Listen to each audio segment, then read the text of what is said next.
લોકમત ન્યૂઝમાં આપનું સ્વાગત છે। સ્થાનિક સ્વરાજ્યની ચૂંટણી પૂર્વે આજે થાણા અમલદારો, પોલીસ ઇન્સ્પેક્ટર વર્ગના અધિકારીઓ, એસીપી, ડીસીપી, એડિશનલ સીપી માટે એક 2 કલાકની બ્રીફિંગ સેશનનું આયોજન કરવામાં આવ્યું હતું। જે સંદર્ભે વડોદરા શહેર પોલીસ કમિશનર નરસિમ્હા કોમાર દ્વારા માહિતી આપતા જણાવ્યું હતું કે રાજ્ય ચૂંટણી પંચ દ્વારા તાલુકા, જિલ્લા પંચાયત, કોર્પોરેશન અને નગરપાલિકાની ચૂંટણી અંગેની જાહેરાત કરવામાં આવેલ છે। તે સાથે જ આદર્શ આચાર સંહિતા અમલમાં આવી છે।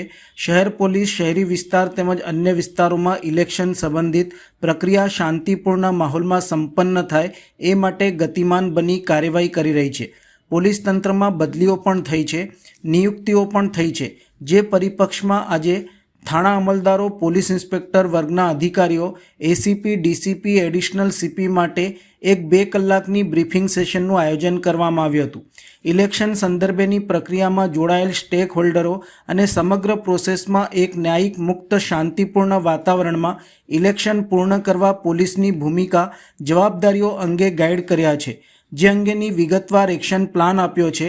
ચૂંટણી અધિકારીઓ સાથે મળી આખી એક્સરસાઇઝ કરવામાં આવી રહી છે। પોલીસ દ્વારા અસામાજિક તત્વો સામે પણ કડક કાર્યવાહી સહિતની કામગીરી થઈ રહી છે। 11 જેટલા ચેકપોસ્ટને સક્રિય બનાવી ચેકિંગ કામગીરી થઈ રહી છે। 25%થી વધુ હથિયારો જમા થયા છે।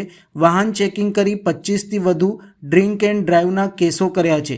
135 હેઠળના જાહેરનામા ભંગ કરી હથિયાર લઈને ફરે તેવા તત્વો વિરુદ્ધ કાર્યવાહી કરી છે। ચૂંટણી દરમિયાન પોલીસ સજ્જ છે, જેથી શાંતિપૂર્ણ માહોલમાં ચૂંટણી યોજાઈ શકે। સમગ્ર આયોજન સંદર્ભે શહેર પોલીસ કમિશનર નરસિમ્હા કુમાર દ્વારા વિસ્તૃત માહિતી આપી હતી। રાજ્ય ચૂંટણી પંચ દ્વારા 1 એપ્રિલ 2026ના રોજ તાલુકા પંચાયત, જિલ્લા પંચાયત અને નગરપાલિકાઓના ચૂંટણીની જાહેરાત કરવામાં આવેલ છે અને તેના સાથે જ આદર્શ આચાર સંહિતા અમલમાં આવી ચૂક્યા છે।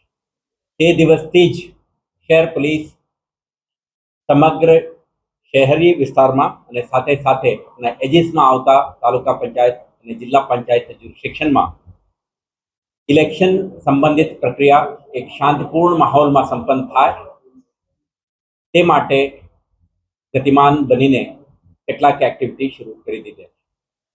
તમે જાણો છો કે થોડા સમય પહેલા રાજ્ય પોલીસ દ્વારા કેટલાક ઇન્સ્પેક્ટરોના નવા નિયુક્તિ પણ થયું છે।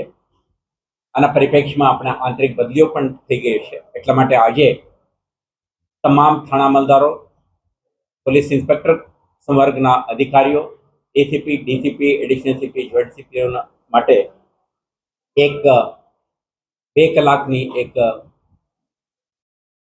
બ્રીફિંગ સેશનનું આયોજન કરવામાં આવ્યું હતું। આમાં ઇલેક્શનની પ્રક્રિયા, જોડાયેલ સ્ટેક હોલ્ડરો અને સમગ્ર પ્રોસેસમાં એક ન્યાયિક, મુક્ત વાતાવરણમાં, શાંતિપૂર્ણ માહોલમાં ઇલેક્શન સંપન્ન કરવા માટે પોલીસની ભૂમિકા, જવાબદારીઓ અંગે આપણે સેન્સિટાઇઝ કરી છે અને તે અંગેની વિગતવારની એક્શન પ્લાન પણ આપણે તૈયાર કરી છે। આના ભાગરૂપે ને શહેરના જે રિટર્નિંગ ઓફિસર, અસિસ્ટન્ટ રિટર્નિંગ ઓફિસરો અને અન્ય સ્ટેક હોલ્ડરો સાથે મળીને આખા એક્સરસાઇઝ હાથ ધરવામાં આવી રહ્યું છે અને પોલીસ દ્વારા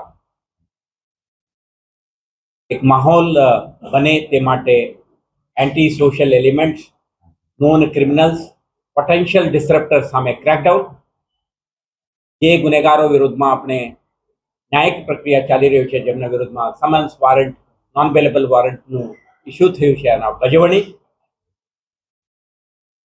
અને જે લાયસન્સ ધારકો છે, હથિયાર રાખે છે સ્વરક્ષણ માટે, પાક રક્ષણ માટે કે અન્ય પ્રવૃત્તિઓ માટે, એવા હથિયારોના દુરુપયોગ ના થાય, કોઈ પણ રીતે ઇલેક્શનને ઇમ્પેક્ટ ના કરે તે માટે એના જમા લેવાની પ્રક્રિયા અને સાથે સાથે સમગ્ર શહેરમાં ક્રિમિનલ એલિમેન્ટ્સ મૂવમેન્ટ ના કરી શકે અને ડિસરપ્ટ ન કરી શકે તે માટે 11 જેટલા ચેકપોસ્ટને સક્રિય બનાવીને સઘન ચેકિંગ,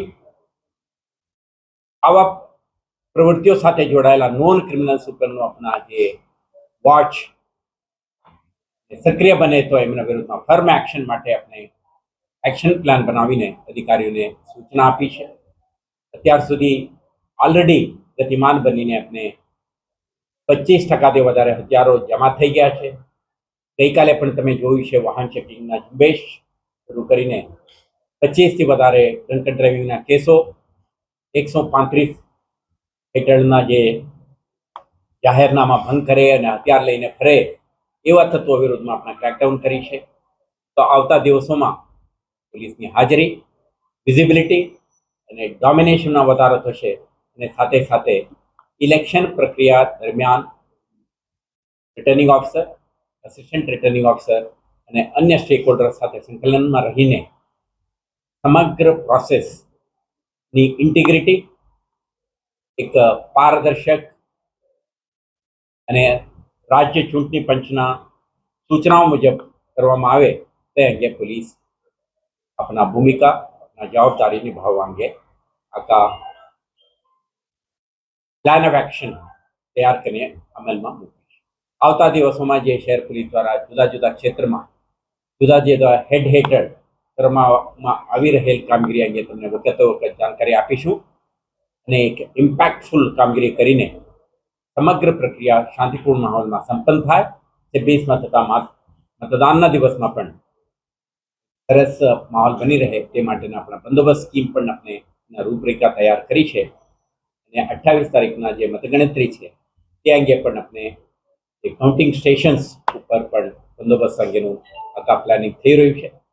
તો આજથી 30 તારીખ સુધીના તમામ પ્રક્રિયામાં શહેર પોલીસ સતર્ક, વિજિલન્ટ અને ડોમિનન્ટ બનીને આ પ્રક્રિયામાં શાંતિ સુવ્યવસ્થા બની રહે તે અંગે કાર્યરત રહેશે.